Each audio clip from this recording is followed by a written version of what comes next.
We've got Fast and Furious and Portland. Meanwhile, Dex is chasing after Jeremy's biological parents while contending with her own loneliness. Stay tuned as we discuss this week's Stumptown.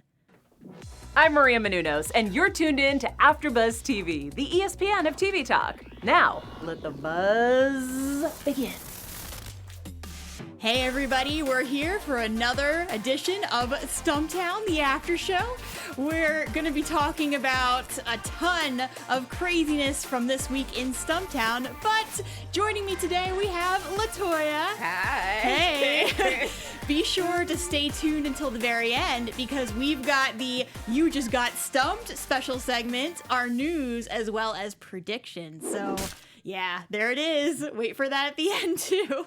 So we're going to just dive right in here. First of all, I've got the graphic novel. If you guys want to look at that, I'm just going to place it back down on the table. But I felt very compelled to bring this week. It's, there's similar tones to the show as with the novel. Or with the graphic novel.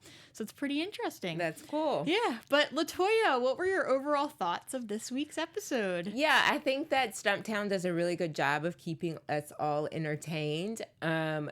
As the season progresses, we're starting to see some differences. I think I kind of hit on this last after show. In the beginning, every episode started with an action scene. Now that's starting to change. And so I like just watching the growth of the series. Yeah, and I think what I enjoyed is right from the beginning, this isn't just your typical procedural show. There's so much emotion packed into Dex and packed into every single character involved in this. Yeah. And what I love is that the opening was her partying, clearly upset by the fact that Ansel's not with her anymore, but she doesn't know how to process this. And so we get a Dex who's just partying, drinking, putting herself in a place where she just doesn't feel because she can't deal with the feelings. Yeah. Yeah. For sure. Yeah. So I was pretty impressed.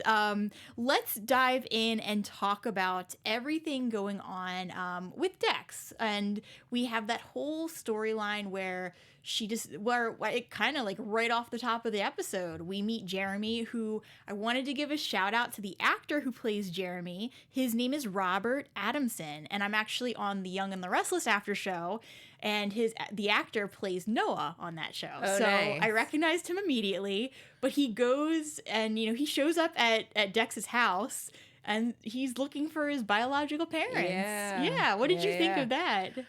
Wow. One, I wonder how all these people are finding Dex. Is it just word of mouth? And when he first showed up, being that he was also in the military, I thought that it would have something to do with like her serving. I didn't expect him to say, I need you to find my parents for me. I just think that like the idea of being adopted and or like not knowing who your parents are and not knowing where you come from is such like a big deal. I remember when I was 21, my grandfather said that like our last name isn't really like what our last name is, that like his dad was really named whatever and that our last name is really this. And I was like, what? You mean for 21 years I thought I was this person and now I'm someone else? So yeah, just the idea that Jeremy had no idea who his real parents were. Yeah. Which then means he doesn't know who he is. And when we meet them, they're very nice people. It seems like he had a very idyllic childhood. But it doesn't matter. Like it doesn't matter. Knowing that, finally, first of all, most parents, they go to their child and they say, hey, at some point they have that conversation and tell their kid the truth that they're adopted. Well, do they? I mean, how many adopted people do you know? Do most parents do that? Well, let me put it this way. Most of the kids that I know that were adopted either growing up or like that I met later in life, most of them that I know found out. Their parents usually told them when they were old enough to understand. Yeah. Yeah. So, but not in this case. And that is a really good question about, how many people are adopted who just don't know. Yeah. Then, they wouldn't have been talking about it because they don't know they're adopted. Right, yeah. I don't know. I'm trying to think of all the people I know adopted and what their stories were. I'm not sure. Yeah, but I found this interesting that he had to find out when he did, they didn't say what DNA test it was, but he was like, 48% Native American. Yeah. My parents are very white. Yeah. This is not... Though his dad, I was like, I could see his dad being a little Native American. Yeah, me too. Yeah. Yeah. And it's interesting too because the actor, I don't know what his background is, but I didn't even know that was like, it's just interesting sometimes how they cast people, because I would not have known that, Robert Adamson, I don't think he is Native American at all. You know what? I did a commercial for a casino on an Indian reservation, and that was the first time since being out of Alabama that I'd been around a number of like Native Americans. And I will tell you that like they do not necessarily look the way you expect them to look. And they've been so intermarried and intermixed that like very few of them, especially younger generations, are 100% Native. Yeah. And so they just don't look the way you would expect them to, you know? So you never know. Yeah, that's true. And, I have to do a little more research on his background, so I'm not really sure what, I'm not sure what his background is. Right. So I don't want to speak on that necessarily, but just that I had never known that about him, if he is. Yeah. And I found the casting choice really interesting. But that being said, we dive in really quickly. It's not just a typical situation where she's finding biological parents. It really quickly turns into some kind of a scandal. Yeah. Involving the Shephard Church. Yeah. And, as soon as, I think that this is one thing that I will say, while I enjoyed the storyline in terms of it being entertaining, I just thought it was a little over the top, especially with Betty. I thought that she was not necessarily overacting it, but it just seemed like she seemed a bit of a caricature. Really? Yeah, to me anyway, because I'm like, okay, what kind of person's gonna act like this? Like, she just seemed like, I felt like the actress was playing it like she knew what she was saying was wrong and like crazy, and that's how she, and that like, so I felt like I was kind of taken out of it because of that. Well, I would imagine that anyone who would be willing to do that, you know what I mean? Yeah. I don't know. I understand what you're saying. I didn't see it that way. I would imagine that if someone was stealing children, that they probably are a little ruthless and like, go out of their way to like cover their tracks. I agree with you there. I think for me, it's just that the dialogue and what Betty was saying to Dex, I was just like, okay, this seems very like fake to me. Like at what part? Everything, every conversation they exchanged, like even when she first met her, when she went to the church, when she showed up, and just the way that Betty was acting, and like maybe not so much in the first meeting, but definitely when there was a second meeting, and when Dex eventually went back and recorded her, just the way that Betty was, the things that Betty was saying, I was like, okay, this doesn't feel real, even if she is covering something up. I will say that I do think that Stumptown uses a lot of comedic relief in characters or in actors, like the woman at the window calling the numbers. And so a lot of times those characters feel very character-y or kind of over the top, but I think it's done as a way for comedic relief. Like the episode when Dex was investigating the guy running for office. Yeah. And the campaign manager. Yeah. Like she was very over the top.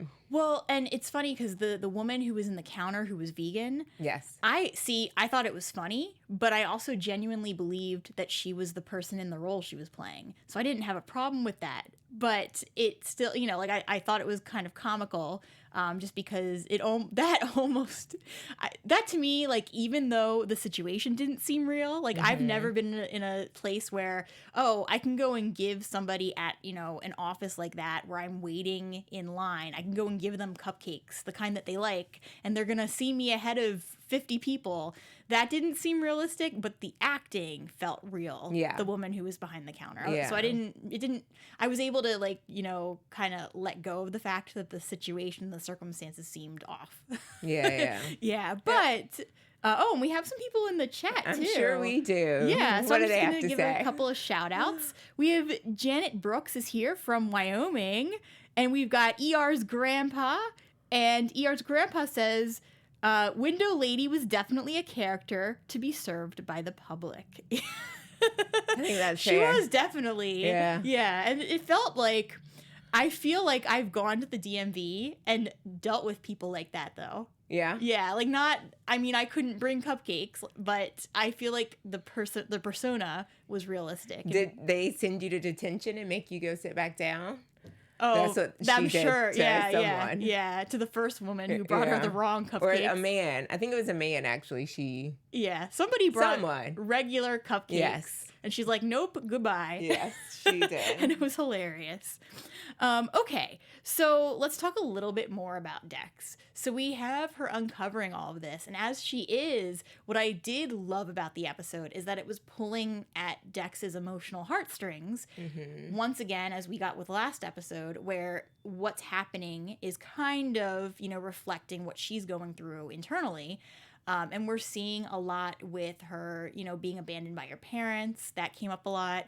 And almost like she feels like she's been abandoned by Ansel as well. Mm-hmm. So and just this idea of family and biological family, and how even when your biological family doesn't come through, doesn't mean that you don't have extended family out there who's still going to be there for you. For sure. Yeah. Go ahead, sorry. No, yeah. No, I mean, that was very true. Here it is. Jeremy is here with two loving parents, and he's looking for his biological parents, and his family grows throughout the episode. And with Dex, it's highlighted that she has no family. Yeah. I think this is the first time that we learn about her parents. I thought that maybe her parents had passed away, but we learned that they just left. That's what I thought too. Yeah. I thought they had died. Right. And that was just the assumption, because who just leaves like that? Right. Yeah. And so it opened up a lot more, and it explains that, I mean, they've really focused on somebody coming back from war who has PTSD, and I love that they are representing somebody and what they go through with that. Yeah. But hearing about her parents opens up a whole other box. Now we know that maybe it's more than just the PTSD. Yeah, it's probably abandonment issues and trust Yeah. issues and rejection and all kinds of things. And then they put Ansel in a home. Yeah. That's What? yeah. Like it just was all these crazy things. Yeah, I was like, yeah. why? These people sound terrible. Right? But I really appreciated that Jeremy, while he came for help and she was helping him, he tried to help her in return because they shared a similar history, at least in regards to service in the military. And he really encouraged her and tried to get her to, understand that there are plenty of people, including myself, who have the same issues you do, and you just need to talk to someone and get help. And that's what I love too, is that not only is he a vet in a PTSD group, but I feel like they connected because they have similar parents too. Maybe different circumstances, but obviously Jeremy, and I mean his biological parents, not his adoptive parents. That's another, obviously Jeremy has a lot more to navigate with that now that he knows the truth in every way. But with his biological parents, he met the dad. And that the dad just wanted to ghost and leave immediately for no reason. And I feel like in that way, Jeremy definitely can connect to Dex. And I'm hoping that we see more from Jeremy, that this isn't the last time, and that she does go to the group and maybe she can rely on him as a friend. Yeah. Yeah, because she needs somebody, I feel like he would understand her more than an average civilian. Right. Yeah. Because of shared experiences. Yeah, absolutely. So we get that. I thought that I did like the way that it wrapped up in the end after Dex discovered what was going on. And it was, basically what it sounds like was happening is that this church, under the guise of an adoption agency, was snatching up Indigenous children and, finding Christian foster parents for them. And the reason I'm mentioning that right now is because of Tantu Cardinal. Now, we're going to talk more about her when we get to the news. We have an article. But with her, one of the things that I found very interesting is that she was involved in this episode, and she was actually her family was the victim of something known as the 60s scoop. Now, Tantu is a Canadian actress. For anyone who doesn't know, Tantu plays Ben's mother. No, she's not Ben's. Yes. Yes, Ben's mother, yeah. And she was, she's been on the show throughout the first season. But we did see her again this episode where she stepped in to bring Jeremy his extended family, which I thought was such a beautiful and tender moment. Even though, we find out that his mother has passed away, his biological mother, but he still gets to meet his extended family, which I thought was wonderful. But the thing with her is that her family was the victim of something known as 60s scoop, which was a practice that occurred in Canada it looks like it started in the 60s and went through into the 1980s, where essentially indigenous children were kidnapped and then sent to be with other parents as their foster. So for her, I can only imagine being part of this plot line was even more important. For sure. Yeah. And really hit close to home. And Tantu plays Sue Lin. That's her character's name on Stumptown.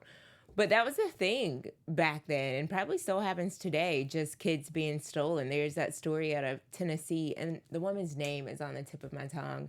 But she was a white woman and from, I think, like a wealthy family, and she stole people's kids, like from right under them and like adopted them out. And so that's just a crazy thing really to think about and a terrible thing. It is, yeah. And I loved while I felt that the scandal itself and the acting with Betty was a little bit off, the other part of the storyline I loved. I thought it fit. I loved the way that Jeremy was kind of like very present in all of this, and that I really enjoy seeing Robert Adamson in general as an actor. I felt like he played all of this very well, and it was such seeing his bond with Dex and just seeing like how all of this affected him was beautiful to me. And then that moment at the end where he gets to meet his aunt and his cousin, I was like, okay, this wrapped up very nicely. Yeah, that was nice that you got to meet them. Yeah, absolutely. So let's go ahead and we're going to move on to our next topic. Before we do, we would just like to make an announcement for everybody who is listening back home. Thank you for tuning in and making us the ESPN of TV Talk. We couldn't do this without you. Thank you to everybody who's in the chat right now too, and for just showing up and being here. All of your comments and all of your likes, and every time you subscribe to any of our channels on AfterBuzz, on YouTube that is, it helps us so much. And just let us know if you subscribe, if you like. And we'll give you a shout out live on the show. Also, 5 stars on iTunes definitely helps us out too. The other stars don't work. So thank you again for being such an amazing part of AfterBuzz. Thank you. Yeah, thank you. And I'm just going to read one more comment and then we'll move on here. ER's grandpa says, I think there's now an opening plot-wise for Dex's parents to show up together or in separate eps. Ooh, I think so too. And that's kind of what I was feeling. Yeah. Yeah, especially after this episode. Yeah. But yeah, I think that's a very interesting choice. And I'm excited to see if they do make an appearance at some point. Yeah, I think they have to. Yeah. Let's talk about Gray and Hoffman and then Max too, since we were just meeting some of these people. Yeah. Okay, so last week we had gotten a little bit of a taste of Dex and Hoffman, or sorry, not Dex, of Gray and Hoffman working together. This week, we actually saw Gray go undercover, Fast and Furious style, which I very much appreciated. I'm a huge fan of the Fast and Furious franchise. Yeah, just in general, I love all the movies. So seeing this, I was like, yep, I know where they're going. Yeah. I mean, outside of the title, obviously, just what they did with it. How did you feel about this, and how do you feel about Max, too? Well, I was surprised to see Max roll out from under that car. In the beginning, when he's being introduced to everyone by Scuzzy and out rolls Max and it's this girl, it was pretty obvious right away that Gray had some kind of interest. And I thought he was going to blow his cover when he was asking her, well, have you ever thought about, getting out? And I was like, that's a really serious conversation to have with someone you've known for 24 hours. And I so thought she was going to be like, you're a cop, right? I almost wonder if I don't think she knows. I don't think anyone really knows, but I felt like he was getting too personal too quickly. Yeah, for sure. It was too obvious. Like, to me, he feels like definitely undercover. I mean, maybe this is just me saying this because I know who he really Yeah. is, but it just feels like Or like he knows something that she doesn't know. You know what Yeah. I mean? So I would be weary of him and Yeah. just, how do you know that? And like, what are you saying to me right now? Now, the other thing I just want to mention really quickly about Max, it's Inbar Lavi plays her, and the reason I'm mentioning this is because when I saw her, I recognized her, and so at first I didn't remember from where. Then, like, I realized I'm a fan of the show Lucifer, and she Okay. played Eve on Lucifer. But the reason why, like, I think I didn't even put the connection together is because she is such a good actress. I feel like she is legitimately playing some other person. Like the way that she played Eve on Lucifer and the way she's playing Max, they're completely different people. Oh, that's good. Yeah. So it's amazing. So, I just wanted to mention that. But I feel the same way that, Max is probably I don't know if she would really know, but the fact that Gray is bringing all these things up and asking her what she would do to live a normal life and if she'd go for it. Yeah. I was like, why would you ask her that I fast? know. Just blow your cover, why don't you? Yeah. And it's clear that she had some interest in him too when he gets called in that night because of the heroin. And the main guy, what's his name? Scuzzy. No. Leo. Yeah. Grabs her by the waist and like makes it obvious that they're a thing, and then she obviously looks uncomfortable and looks at Gray, and I was like, well, there we have it. And there were like some innuendos too, Yeah. like, what do you do? Do you do anything more than cars? And, Oh yeah. and I was like, okay, well, on the one hand, they probably meant like, okay, business wise, Yeah. like the illegal crime, business, but. Yeah, I also took it sexually too. Yeah, when Gray was like, I have skills that go beyond boosting cars. I was like, all Yeah. right, Gray. Yeah. We see you.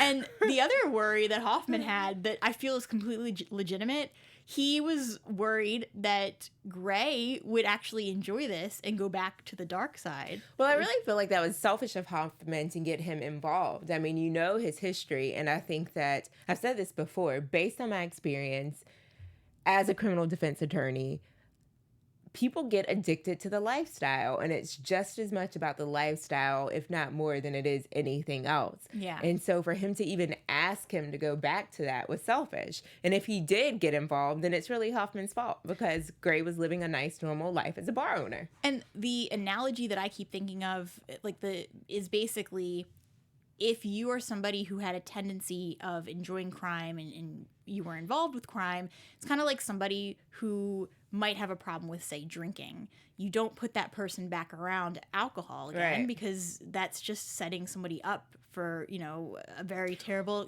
Or ice cream or Oreos or whatever the case is, right? Yeah, right. yeah. Anything you're addicted to is your vice. You don't tempt them with it. Yeah, So. exactly. And Hoffman even said, like, for him, he knew what it was like to be undercover. Well, okay, Hoffman, like, you're the cop. You Yeah. should be the one doing this. Right. Not Gray. Yeah. And yeah, I don't see this ending well for Gray. I think it will end okay. I just feel like Gray has more at stake, especially now that Ansel's like living with him, and Ansel, even in tonight's episode, was like, basically, I want to be a man, and I'm basing what a man is based off of what I know you to be. Like, that's a big responsibility, and I think that ultimately Gray's going to choose like where he is now and like how hard he's worked.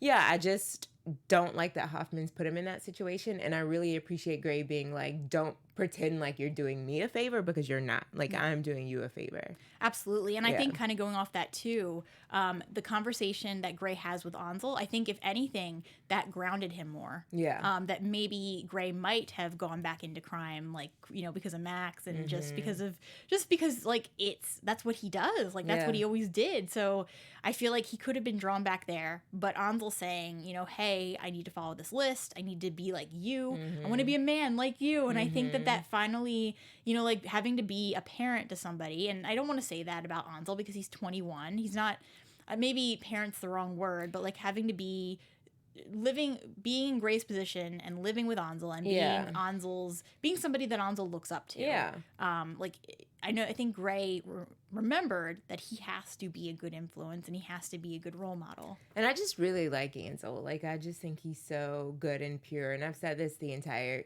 series. Like, Ansel is that one character that doesn't have a bad bone in his body. Like, everything is done with like pure good-hearted intention. Yeah. And I just love it. And even when he was like, I make the coffee. Like, she doesn't know how to make coffee. And I was wondering what was happening with this coffee machine. I was like, does she not put the carafe under there? Like, why is it going everywhere? And then later, when Ansel was like, I made the coffee. And I was like, oh, I get it. She just doesn't know how to make coffee. That was a nice little touch, too. Yeah. Then she relied on him. Yeah. And I think that's part of it with her is that she, like, kind of just touching more on Ansel for a moment here.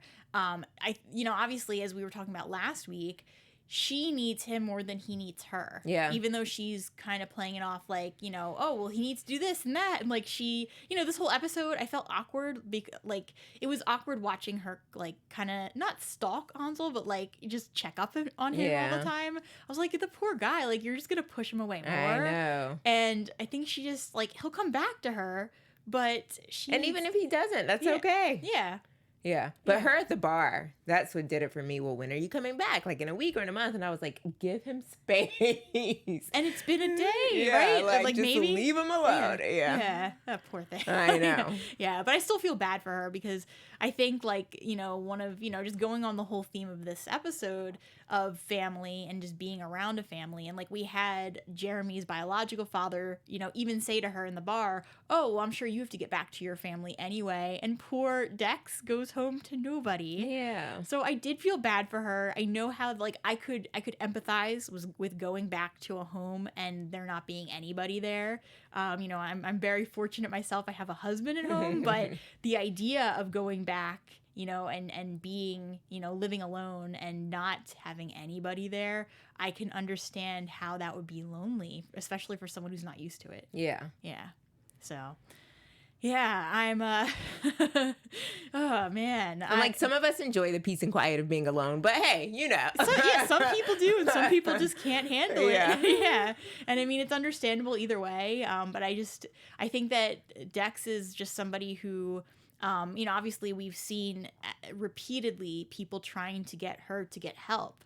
And we're reminded again this episode with Jeremy giving her the card of the support group that really that's what she needs right now is to go through therapy, go through the support groups so that she can be strong internally without having to rely on anybody else. Well, we all need a little help. Yeah. And that's one thing I really do like about Stumptown is that it's really put at the center of the stage the importance of like mental health, personal health, and just really taking care of yourself, dealing with your demons, and being a healthy whole person regardless of what your struggles are. And Dex has a lot from like family issues, lost love, military, like she has so many things, but I feel like most people can look at her and identify with her in some way. Yeah. And I just think that in every episode, that issue is pushed a little bit, just in terms of like taking care of yourself, dealing with your problems, and being healthy and whole. Yeah. So kudos, Stumptown, and thank you for making that a priority. Yeah. Because that's an important topic. Yeah, I love how you said that. So thank you. Now, before we move on to our segments, did you have anything else you wanted to add about the episode? Ooh, I think we did a really good job of covering everything. I did like when the aunt told Jeremy that we've been waiting for you. Like when she had like the family tree and she pointed and she was like, this is you and we've been waiting for you. Yeah. I think that's such a thing for family members who've lost someone, whether that person goes missing or in this situation was kind of kidnapped, right? Like you just always hope that the person comes back or that you get some kind of closure. And so I just appreciate that like they never lost hope of him coming back. Yeah. And that now, like kind of going off of that too, I loved that scene. That was one of my favorites. But also the fact that there is some discrepancy in terms of who his biological mother actually was. The father said, no, she wasn't a drug addict, but obviously the church was making it look like she was. So I feel like it's wonderful that he will have his aunt and cousin and, his extended family to tell him what his mother was really like since he won't be able to find out for himself. And I think she probably did die of a drug overdose, but it was probably she started using after being accused of being a user and losing her child. Yeah, that's kind of what I think too, is that when people tell you are a certain thing, you end up becoming it. Yeah. So, all right, let's move on to our segments. First, we're going to talk about our news. AfterBuzz TV News. Ooh, that's me. So, in the Sioux City Journal, There's an article entitled Stumptown Helps Tantu Cardinal Make Strides for Indigenous Actors. And as we said earlier, Tantu Cardinal is the actress that plays Sue Lin. She is Canadian, but is of mixed heritage. Her mom is of Native American background. Is that fair to say? So when I looked online, she was really two. She was Cree and Métis descent, and then her father is Caucasian. Right. And so she has been in a lot of things, including Wind River, and I mentioned that because it was a movie that I really, really enjoyed. Yeah, but the article just talks about like her experiences as an actress in Canada, being Indigenous, and just how her experiences prior to Stumptown kind of led to Stumptown. If you want to find it for yourself, Sioux City Journal. Yeah, and she seems like such a fascinating person too. Just her whole entire the history online, and just the roles that she's been in. So, right, and just even personally, like she's had such family tragedies, one of which you mentioned about her sister being taken, but like when I was reading about her, I was like, I better never complain about anything. I just better figure it out. Yeah, absolutely. So no, she has survived a lot and has, I'm sure it's just made her even stronger and better. And I mean, even that picture, like I'm looking at this picture of her, and the picture like moves me. Yeah. So all the strength and yeah. So we're going to move on to our next segment. We've got the You've Just Got Stumped. I love saying that. What was your stumped moment? I guess kind of in the beginning of the episode when Dex was in the church and the guy comes up to her and says, "It's time for you to go." I was like, oh, like this is what we're doing. Okay. So yeah, that kind of stumped me. Yeah. Okay, so you know what stumped me? Dex, when she went back to the church and she was talking to Betty and telling her, basically Betty confessed to doing all these things. Yeah. And then Dex pulls out her phone and she's like, "P.S. I recorded all of this. Why would you tell her this?" Because then the dude came out. Yeah, thank you. Thank you. Why? If I'm recording somebody and getting dirt on them, I am not telling them because I want to walk out alive. Yeah, but Dex is a little reckless at times. True. But in the same vein, when she was like sneaking through the church at night, I was like, could you be any louder? Yeah. And who doesn't lock the office? I mean, the only thing I can think is that, so just from, I have a Catholic, like, I'm half Catholic, or, well, half of my family is Catholic, I should say. Okay. And I know that Catholic churches, sometimes they do leave the actual church open, so you can go anytime you want. Yeah. So I could believe that. But the office. Like, I understand don't know, having the church open, but the office? Yeah. With your files that you're trying to hide, but the file cabinet isn't locked? Like, that was a bit like, okay, guys. It was weird. It was definitely weird. Yeah. So I agree with you there. Yeah. The whole, like, church investigation stumped me. Yeah. I think that we kind of both agree on that for different reasons. Yeah. Let's get to our predictions. Your AfterBuzz TV predictions. Would you like to go first? Yeah, I'm going to go with Gray and Max. Okay. There's going to be some heat between the two of them. Gray definitely has eyes for Max. I think that Max kind of has eyes for Gray. There's going to be a little turmoil. Leo's not going to be a fan of like someone coming and encroaching on his territory. So I think that we're also going to see some not good heat between Gray and Leo. Yeah, I think so too.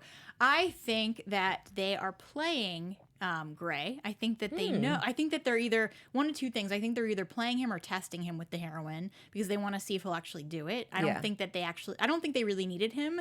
And I think that even though Max brought him in, I think she is also testing him. Okay. So I think that's what's going on there. I like. Yeah. And then with Dex, I think she is going to go to the PTSD group with Jeremy. I think we're going to see more of him, and they actually might develop this bond because of, shared experiences. Right. Yeah. And I wouldn't be against that because I am a huge fan of the actor. So yes, please bring him back. And then I also think that, I think with Ansel, I think that he's going to stay with Gray for a while, and that somehow what might kind of mess with everything that Gray's dealing with is when his new undercover friends kind of discover where he lives and that he does take care. Well, I don't even want to say take care, but he lives with Ansel. Mm-hmm. So I think that that's going to go badly. Yeah. Yeah. All Those are right. good. Yeah. I liked yours too. So, Thank you. Yeah. Latoya, where can everybody find you? You can find me on Instagram at Latoya.Blakely, Blakely, Blakey. And I think I'm on Twitter at Blakely.Latoya. I will check on that this week and know for sure next week. Awesome. And I'm Rachel Goodman. You can find me on Twitter at Rach Goodman or on my author Instagram account at Rachel Radner Author. If you're a fan of The Young and the Restless, you should definitely catch my after show on Sundays, as well as the Ray Donovan after show finale, and I'm also on Doctor Who, or on the after show. In that vein, Servant on Apple Plus, I'm a part of that panel. We have our season finale episode airing this Friday, so check it out. Cool. Well, thank you, everybody. We will see you next Wednesday, same time, same place. Bye. Our founder, Kevin Undergaro, and me, Maria Menounos, would like to thank you for tuning in to AfterBuzz TV. Remember, we're not just the first, we're the biggest in the world, and we're the only destination for all your favorite TV shows. Whatever you crave, we've got it. So go to AfterBuzzTV.com and check out our lineup. Buzz you later. The views expressed herein are those of the hosts only and do not necessarily reflect the views of AfterBuzz TV or its owners or principals.